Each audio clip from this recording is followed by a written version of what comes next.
For a long time, I've believed this: a person's size changes depending on what value they place on their future, and what hope they hold.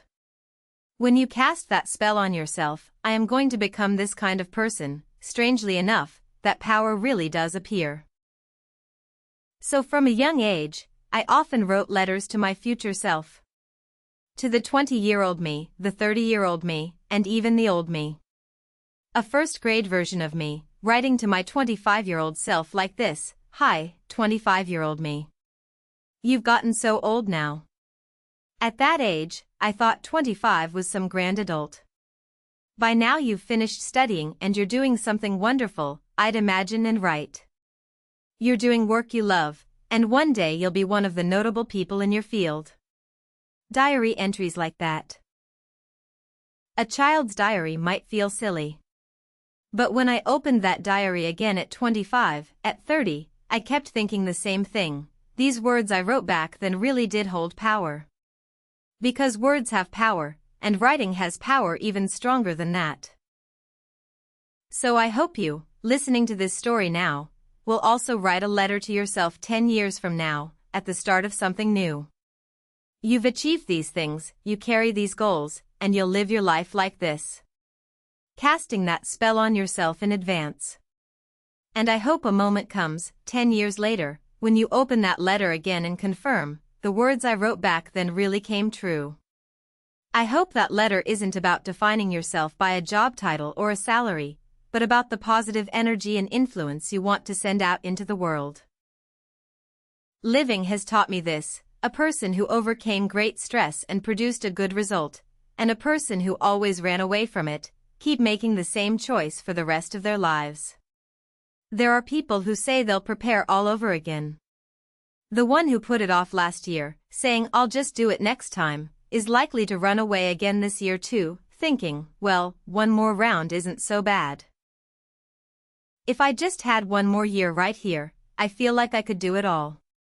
That feeling is often not about needing another year, but a cowardly heart that wants to run from the present. If you don't create something meaningful this year, next year won't be dramatically different. From what I've watched, the people who eventually succeeded on a second try had something in common. If you live exactly as you did before, the result stays the same. Almost all of those who succeeded had completely torn down their old selves and been reborn as a new person. Their eyes, their expression, even the air around them changed, so much that people said, "Are you the person I knew?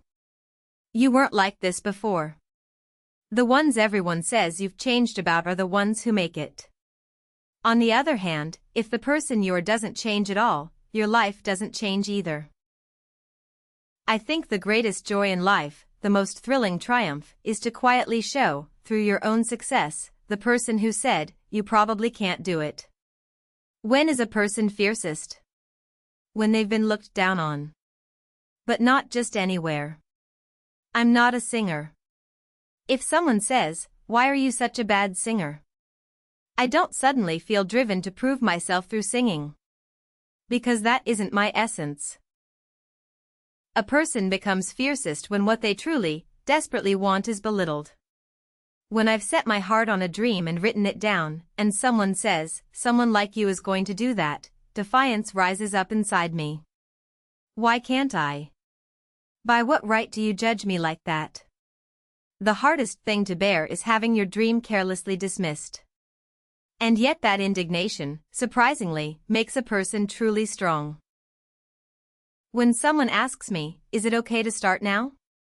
I answer like this: believe that you can. If you believe you can't, you really do become unable to. If you believe you can, you become able to. When the only person who can achieve it believes in themselves, a chance opens up. When that only person gives up, it's truly over. You have to believe in yourself to carry yourself all the way to that place. If I don't believe in myself, who on earth is going to lead me to success?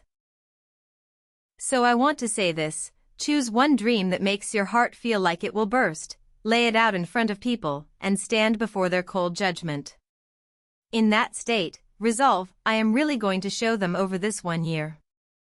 living according to others' verdict, saying, yeah, I probably can't, that, I think, is the real defeat. If you draw your own limit, there's no miracle. The moment you say, I can't, that's beyond me, you truly can't. And the moment you believe in yourself, it becomes something you can do. In life, there will always be moments that don't go your way, times that don't work out and feel completely blocked. It might be your health, your parents' health, money, or people. Something that shakes you will surely come. But if you just endure that time firmly, I believe you'll have grown far bigger than you were before it. We were born to be happy. We came into this world to enjoy it. This one and only life, we may as well live it beautifully, without regret. At the very least, not a life where I don't want to get up, I'm tired, I want to sleep more fills most of the day, but one where you ask, what should I do today? What fun thing could I try? What should I eat? What should I prepare for my future? What should I write in today's diary? A life that goes out and searches for the things that make you flutter, that make your heart race, that truly move you. That's the life I wanted to live. Regret shows up like this: I should have pushed a little harder then. I shouldn't have let myself get distracted. If only I'd done a bit more. When that regret remains, it's what sends a person back to the same place. On the other hand, someone who has done it fiercely, holding nothing back, thinks this even when the result disappoints them. If this is where I landed even after going this hard, let me calmly prepare for what's next. Because there's no regret. So whatever I did, I wanted to leave no regret behind. In the end, what I held on to was two things: positivity and defiance. People often say, I want to lose weight but dieting is hard. I want to do it but it doesn't go well. I want to focus but I can't. Honestly, there are times I don't quite understand that. If you want to, you do it. If you want to be relentless, you be relentless. If I can't even govern my own life, how could I govern the world? If I can't govern even my own bedtime, my meals, how much I eat, I can't expect the world to bend to my will.